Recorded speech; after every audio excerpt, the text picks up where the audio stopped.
আসসালামু আলাইকুম সম্মানিত দর্শক, বরাবরের মতো আজকেও হাজির হয়ে গেলাম নতুন এক রেসিপি নিয়ে। আমার আজকের মজার রেসিপি হলো নারকেল পুড়িয়ে ভর্তা রেসিপি। চলেন যাই দেখিনি রেসিপি তৈরি করার জন্য যা যা উপকরণ লাগছে। এভাবে নারকেল পুড়িয়ে ভর্তা করে নিলে কিন্তু খেতে মাশাআল্লাহ খুব মজার হয়। একটি নারকেল নিয়ে নিলাম, সম্পূর্ণ নারকেলটা পুড়িয়ে নিব। এজন্য চুলায় একটি স্ট্যান্ড বসিয়ে উপরে নারকেলটা বসিয়ে দিলাম। এরপরে এরকম একটি হাতলের সাহায্যে ঘুরিয়ে নিয়ে নারকেলটা পুড়িয়ে নিব। এতে করে নারকেলের সম্পূর্ণ জায়গা পুড়ে কুক হবে পারফেক্টভাবে। যদি আপনি এক অবস্থায় রেখে দেন তবে কিন্তু নারকেলটা সম্পূর্ণভাবে কুক হবে না এবং নারকেল পোড়ানো সঠিক হবে না। ভর্তাটা খেতে কিন্তু খুব বেশি ভালো লাগবে না। এক পর্যায়ে আমি নারকেলটা পুড়িয়ে নিয়ে নামিয়ে দেখিয়ে দিলাম। এভাবে পুড়িয়ে নিলে কিন্তু নারকেলটা উপরের অংশটা একটু ফেটে যাবে। পর্যায়ে বুঝে নিতে হবে নারকেল পোড়ানো পারফেক্ট হয়েছে। উপর থেকে এভাবে একটি হাতল দিয়ে ময়লাটা পরিষ্কার করে নিয়ে এরপরে পরিষ্কার পানি দিয়ে ক্লিন করে নিতে হবে। এতে করে নারকেলটা ঠান্ডা হবে, উপরের অংশটা ধরতে আপনার সহজ হবে। উপর থেকে এখন স্কিনটা ছাড়িয়ে নিব। দেখতে পাইতে যে কোনো চামচের মাথার অংশ দিয়ে এই কাজটা করে নিতে পারবেন। আমি কিন্তু এখানে একটি ড্রাইভার ব্যবহার করছি। এভাবে ড্রাইভারের মাথার অংশ দিয়ে এটা খুব সহজে ছাড়িয়ে নিব। দেখতে পাইতেছেন খুব সহজে কিন্তু উপর থেকে স্কিনটা বেরিয়ে এলো। ভালোভাবে পুড়িয়ে নিলে কিন্তু এভাবে স্কিনটা উপর থেকে সরে যাবে।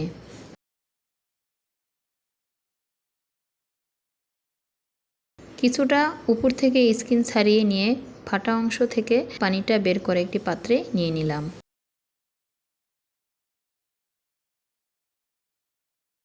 বাকি অংশটা ছাড়িয়ে নিয়ে উপর থেকে লাল অংশটা আবারও পিলার দিয়ে ছাড়িয়ে নিলাম। এরপরে ছোট ছোট কিউব করে কেটে নিয়েছি।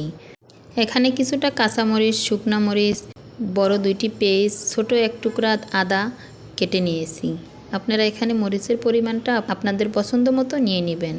চুলায় একটি প্যান বসিয়ে এখানে 1 কাপ পরিমাণ পানি অ্যাড করে নিয়ে সম্পূর্ণ উপকরণটা এখানে দিয়ে দিলাম। 3 থেকে 4 মিনিট এভাবে জাল করে নিলেই পানিটা শুকিয়ে আসবে। এরপরে চুলা থেকে নামিয়ে নিয়ে একটি পাত্রে নিয়ে নিব।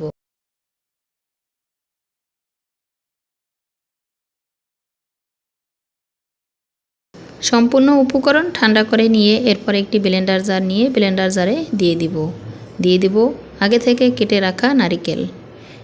এরপরে ব্লেন্ডার জারের মুখ বন্ধ করে দিয়ে ব্লেন্ডার করে নিব মিহি একটি পেস্ট তৈরি করে। দেখতে পাইতেছেন উপকরণটা দিয়ে দিলাম। কেটে নেওয়া নারকেল সম্পূর্ণটাই এখানে দিয়ে এরপরে ব্লেন্ডার করে নিব। দিয়ে দিব স্বাদ মতো লবণ। আগে থেকে চুলায় একটি প্যান বসিয়ে পর্যাপ্ত পরিমাণ তেল দিয়ে নিব।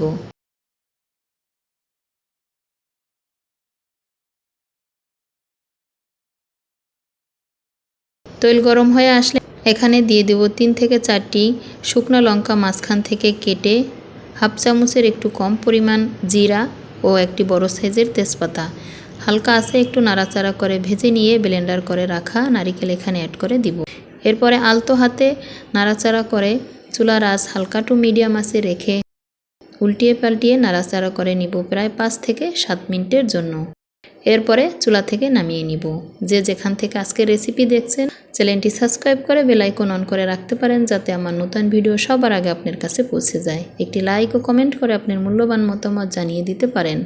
আপনার একটি লাইক ও কমেন্ট আমাকে নতুন আর একটি ভিডিও বানাতে উৎসাহিত করে। এক পর্যায়ে সমস্ত উপকরণটা ভালোভাবে নাড়াচাড়া করে ভেজে নিয়ে 5 থেকে 7 মিনিট এরপরে একটি পাত্রে নামিয়ে নিলাম। এখন পরিবেশন করে আপনাদের দেখিয়ে দিলাম। যে যেখান থেকে আজকে রেসিপি দেখছেন ভালো থাকবেন, সুস্থ থাকবেন। আল্লাহ হাফেজ।